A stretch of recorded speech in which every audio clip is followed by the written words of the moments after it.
नाही, माझं असं स्पष्ट मत आहे, ज्या वेळेला आपण महायुतीमध्ये एकत्र सत्तेमध्ये आहोत आणि राज्याचे माननीय मुख्यमंत्री मराठा समाजाला, ओबीसी समाजाला अतिशय संतुलित पद्धतीनं न्याय देत असताना मंत्रिमंडळामधल्या ज्येष्ठ मंत्र्यांनी बेजबाबदारपणे वागणं अपेक्षित नाहीये.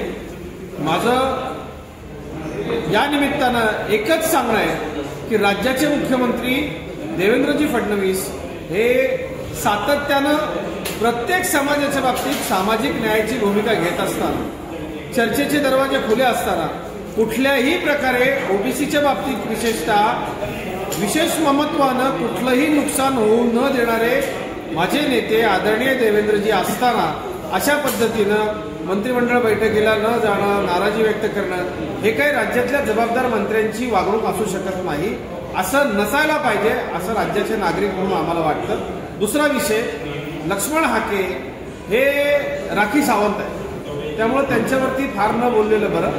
त्यांनी ज्या पद्धतीनं तो JR फाडलाय, तसे दोन समाजामध्ये तेढ निर्माण करून आपल्या राजकारणाची, समाजकारणाची पोळी भाजणं हे बरोबर नाही.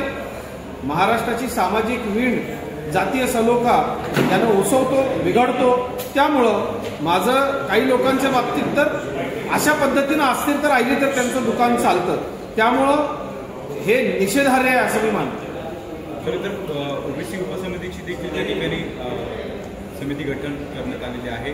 चंद्रशेखर बावनकुळे अध्यक्ष आहेत. ओबीसींचे प्रश्न किंवा ओबीसींचे आरक्षण धक्का लागू नये असं ओबीसीने त्यांचं त्या ठिकाणी मत आहे.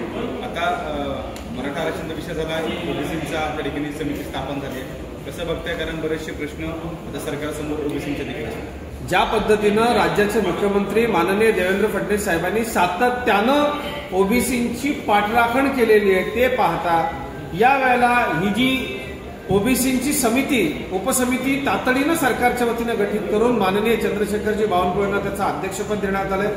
राज्यातले प्रमुख ओबीसी नेते, मंत्री त्याचे सदस्य आहेत आणि मला अत्यंत खात्री आहे कुठल्याही पद्धतीनं ओबीसीच्या कुठल्याही अधिकाराला केसा इतका सुद्धा धक्का माझे नेते देवेंद्र फडणवीस साहेब लागू देणार नाही. त्यामुळे ओबीसी समाजानं निश्चिंत राहिलं पाहिजे. जे लोक मराठा, ओबीसी, इतर सर्व जातींमध्ये भांडणं लावून स्वतःच्या राजकारण, समाजकारणाचा धंदा चालवतात, त्यांना तो लखलाप, पण त्यांनी असं करू नये. जोपर्यंत देवेंद्रजी या राज्याचं नेतृत्व करतायत, कुठल्याही समाजाच्या सामाजिक न्यायाला बाधा येण्याचं काम ते कुणालाही करू नये.